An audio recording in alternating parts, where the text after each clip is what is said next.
UGB seolah tak bisa lagi berkelit setelah MUI mengeluarkan pernyataan bahwa praktek pengobatan yang dilakukannya menyimpang dari syariah Islam.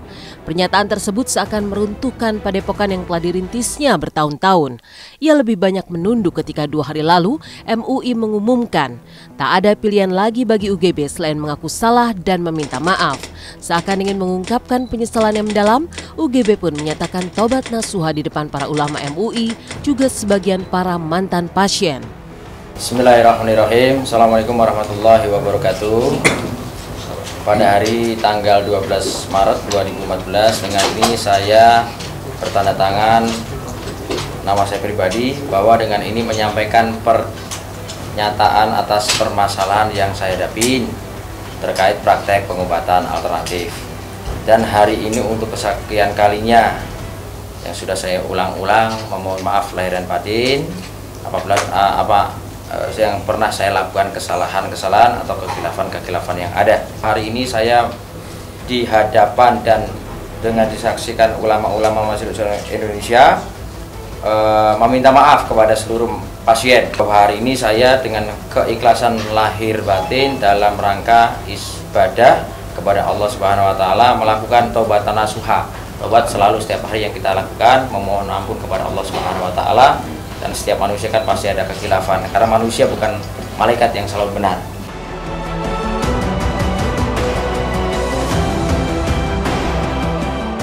Kami mengundang UGB ke MUI untuk melakukan tabayun, dan UGB menyatakan dengan sejujurnya di bawah sumpah, dan pada saat itu mengikrarkan apapun yang menjadi saran dan nasihat dari MUI, UGB siap mematuhinya. Kami memang ingin melakukan pembinaan dan bimbingan.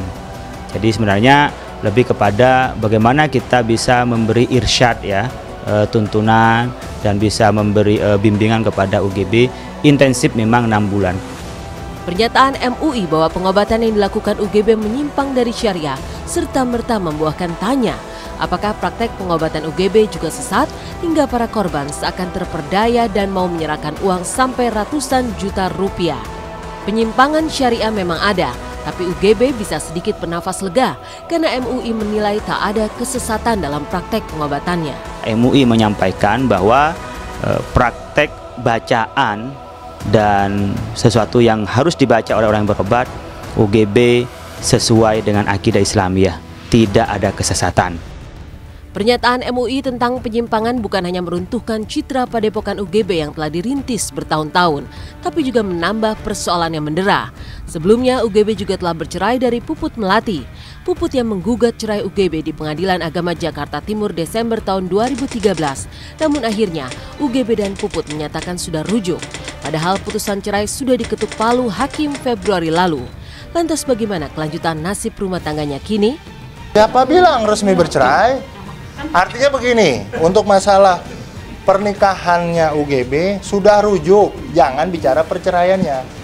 Bagaimana kita berbicara menyatunya dua insan manusia yang saling mencintai ini.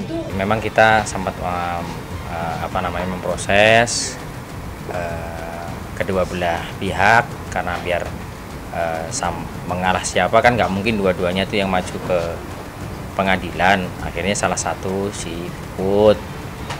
Berjalan dengan waktu, singkat cerita ya alhamdulillah sudah kita rujuk kembali. Jadi memang ya kalau kita bilang enggak nanti kita kena salah lagi. Memang kenyataannya prosesnya begitu. Ya kalau Pengadilan Jakarta Timur memang sudah putus ya kan, tapi sudah rujuk kembali sebelum umroh kemarin. Sebelum berangkat sudah menikah kembali. Menikahnya di Mekah. Bulan madu keduanya di Mekah. Ya maklumlah namanya masih muda. Doainlah mudah-mudahan bisa sabar kitanya. Doakan kita selalu sakinah mawadah warahmah karena tidak ada keluarga yang tidak ada masalah. Berbeda dengan kisah UGB yang bertobat dan meminta maaf, kemarin datang ke makam sang ayah membawa seikat bunga, Nia Ramadhani tak kuasa menahan tangis di atas pusara. Lantas benarkah banjir artis di hari ke-7 tahlil dan pengajian yang digelar Nia dan keluarga? Saksikan hanya di Intens di segmen berikutnya.